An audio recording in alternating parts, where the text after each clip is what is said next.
In our view, you are witnessing nothing less than the waning of the modern age.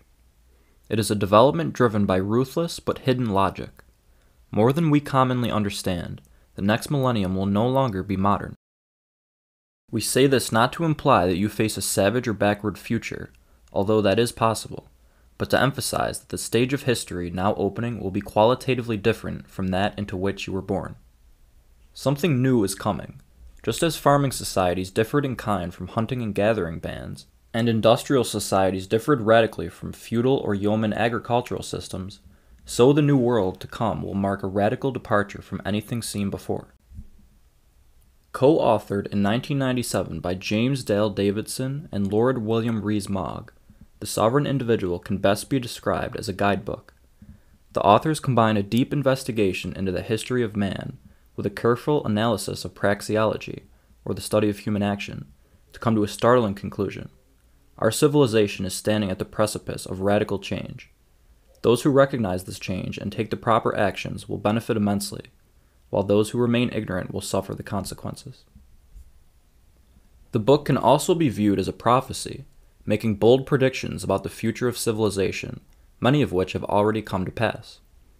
A quarter century ago, while experts such as Paul Krugman were predicting that the internet would have little impact on the economy, Davidson and Rees-Mogg were predicting the emergence of the cyber economy, non-state digital money, personalized media, the convergence of the telephone, computer, and TV into a single device, as well as the record level of public distrust in major institutions currently unfolding before our eyes. While religious and allegorical themes are beautifully woven throughout the book, the authors make it very clear that their thesis is rooted in hard logic, specifically a concept they call the logic of violence. Throughout all of history, humans have had to deal with the simple truth that taking is easier than making. Working hard to acquire possessions such as food, shelter, and clothing means nothing if they cannot be protected.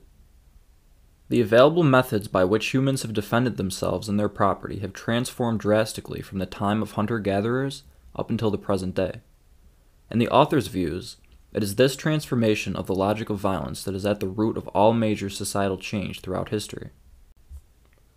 The fundamental axiom of the book is this: human action is guided by incentives. If we can become conscious of the incentives, then we can, to a certain extent, forecast human action.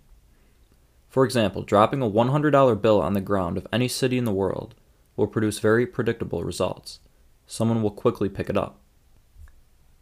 To better understand the origins of these incentives, the authors introduce a concept called megapolitics. Quote, "The concept of megapolitics helps illuminate some of the major mysteries of history, how governments rise and fall and what types of institutions they become, the timing and outcome of wars, and patterns of economic prosperity and decline. By raising or lowering the costs and rewards of projecting power, megapolitics governs the ability of people to impose their will on others." End quote. Unlike man-made political institutions, megapolitics exists outside the realm of conscious direction. Davidson and Rees-Mogg describe the four basic types of megapolitical forces as being topography, climate, microbes, and technology. Of these four, technology is described as, quote, having played by far the largest role in determining the costs and rewards of projecting power during the modern centuries. It is the author's belief that the emergence of cryptography in conjunction with the borderless jurisdiction of cyberspace is poised to drastically alter the logic of violence and therefore shift the balance of power from the state to the individual. In the past, massive and expensive armies were needed to secure large amounts of wealth. Today, thanks to the invention of Bitcoin, wealth can be stored in the brain of any human being simply by memorizing 24 words. Instead of needing to rely upon state-run institutions to uphold property rights, wealth in the 21st century will be protected by unbreakable cryptography, or in other words, pure mathematics. Listen to the authors describe in detail the eventual emergence of what they call cybercash, and keep in mind that all of this was written in 1997.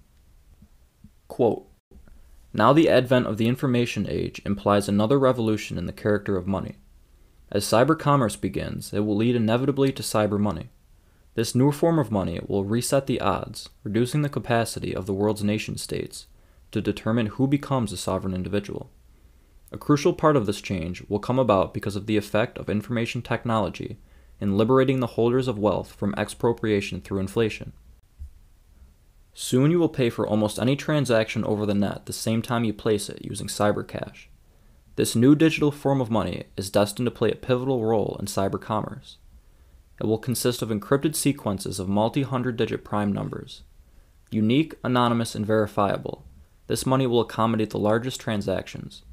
It will also be divisible into the tiniest fraction of value. It will be tradable at a keystroke in a multi-trillion-dollar wholesale market without borders." End quote. Bitcoin has turned this 1997 prophecy into a reality.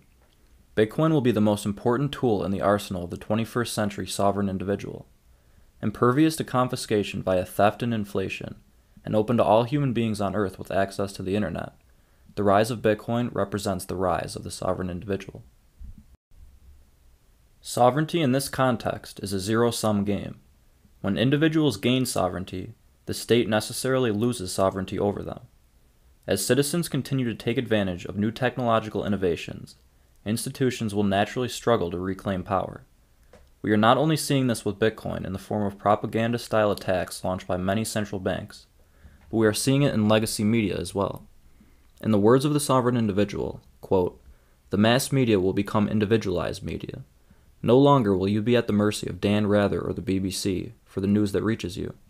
You will be able to select news compiled and edited according to your instructions." End quote. With the rise of alternative, independent, and social media, the mainstream media has never held less power than it does today. Legacy news organizations are so desperate for significance that they do not hesitate to lie, manipulate, and sow fear and hatred amongst its viewers in exchange for cheap clicks and views. So many of the biggest issues in society are kept alive by the mainstream media's incessant desperation for relevance. CNN's recent spat with Joe Rogan provides us a real-time example of legacy media's waning influence. Joe Rogan, a single man, was able to expose CNN's blatant lies about him by the simple virtue of he himself having a larger audience than CNN. We are entering a world where all voices will have the opportunity to be heard. The internet is providing each human being a chance to live up to their full potential. Geography, social class, gender, and other labels are no longer limitations in the new digital world. The internet doesn't care what you look like. If you are able to provide value, you will be rewarded. As fascinating and impressive as the author's use of logic to accurately predict many aspects of our modern life, perhaps equally fascinating is their ability to look into the deeper, more mysterious patterns of history. Quote, "Giggle if you will, but we do not despise or dismiss intuitive understandings of history. Although our argument is grounded in logic and not in reveries, we are awed by the prophetic power of human consciousness. Understanding the way the world works means developing a realistic intuition of the way that human society obeys the mathematics of natural processes. Reality is nonlinear, but most people's expectations are not. To understand the dynamics of change, you have to recognize that human society, like other complex systems in nature, is characterized by cycles and discontinuities. This means certain features of history have a tendency to repeat themselves, and the most important changes, when they occur, may be abrupt rather than gradual." End quote. The pattern they are referring to is a curious 500-year cycle which seems to correlate with paradigm-shifting events in Western civilization. Beginning in 500 BC, the emergence of Greek democracy and philosophy laid the foundations of Western civilization. The birth of Christ in 4 BC during the height of the Roman Empire set the stage for Judeo-Christian values becoming the bedrock of Western culture. 5 centuries later, in 500 AD, the fall of Rome would lead to the Dark Ages in Western Europe, a period of institutional collapse and lawless disarray. 1000 AD marks the beginning of a period now known as the Middle Ages, in which commerce and literacy were rediscovered. In the words of an 11th century historian, the turn of the millennium shook off the tatters of antiquity. 500 years later, around the year 1500, the Renaissance, the Reformation, and the discovery of the New World all contributed to what we view as the commencement of the modern era. Now here we sit 500 years later, in the very early stages of the 21st century. Technological advances are being compounded exponentially. The era which gave birth to our modern notion of the nation-state around the year 1500 is coming to an end. As the balance of power shifts from the institutional level to the individual level, we would expect the legacy system to tighten its grip, and this is exactly what we're seeing. Simply questioning the official story given by the state or mainstream media results in being labeled a dangerous conspiracy theorist. Attempting to create a dialogue about important issues on social media results in censorship and re-education. Suddenly, the inalienable right of bodily sovereignty encoded at Nuremberg is being revoked by governments throughout the world. Citizens of many countries are literally trapped within their borders, unable to leave unless granted permission by their government. Innocent Australians are being removed from their homes and shipped in buses to internment camps, where they are being held in isolation and then hunted down when they try to escape back to their families.